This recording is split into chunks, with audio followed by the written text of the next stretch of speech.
Hi, my name is Alec Kelvagna. This is my time series data project. So moving on, we're in problem set 7. We used our company sales and industry sales values over time to create regression values to show relationships between the two. So with that said, we have our null hypothesis that our values aren't statistically significant, and our alternative hypothesis that our values for C sales and I sales are statistically significant. So with that said, we can see our variables here at the bottom. That's CPI, year, T, I sales, and C sales. And then when we put them into a basic regression against themselves, we saw that there were 20 different observations and that the R squared was 0.9988, meaning that that was the total account of how the variables affected each other in a concept of change. So there was a positive relationship between our I sales and company sales is what we found initially. So moving on, what's the Y?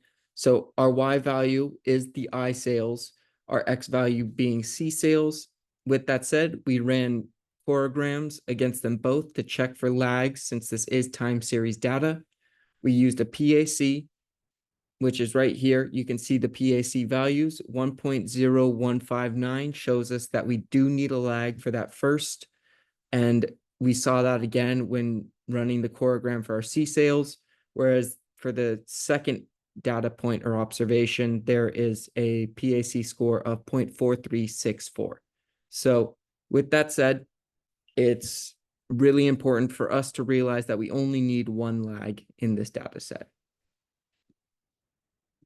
Moving forward, we have our final regression. After correcting the standard errors, we noticed that it was a dynamic regression. So with that said, we input our lags into the data frame and corrected it as such, which gave us new coefficient values and standard errors that were more accurate for determining the pricing and the relationship between company sales.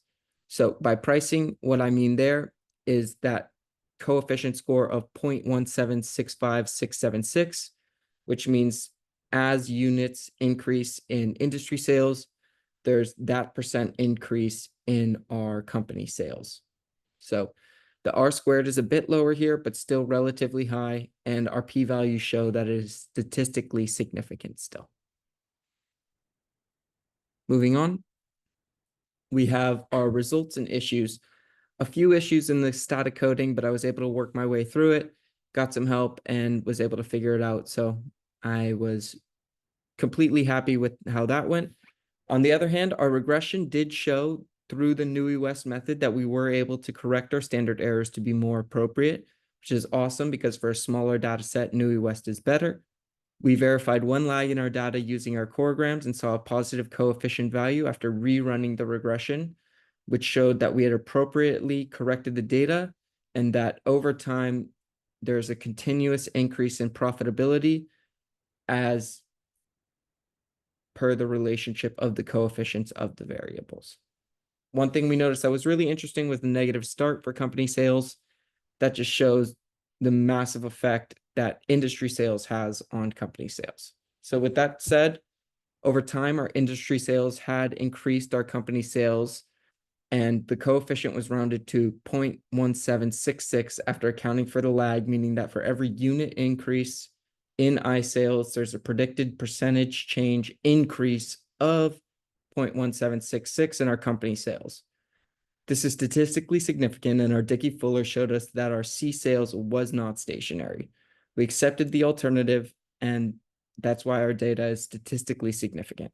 So I hope and wish to see you again soon in class, and thank you so much, Professor. Again, I'm Alec, and I hope you have a wonderful day.